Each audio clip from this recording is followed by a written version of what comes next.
I guess that's part of your origin story. Yeah, I mean, that particular one is absolutely.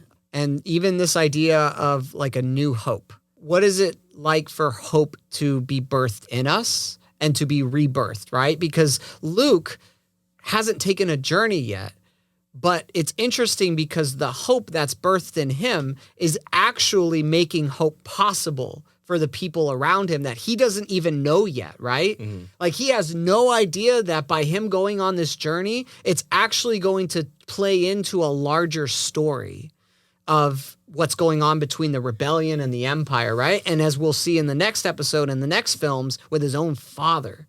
And so that to me is what I started waking up to, was that my story was actually going to propel changes in other people's stories. Mm-hmm. And it was going to birth a hope in them that neither I or they could have foreseen. And so that's why those stories are so important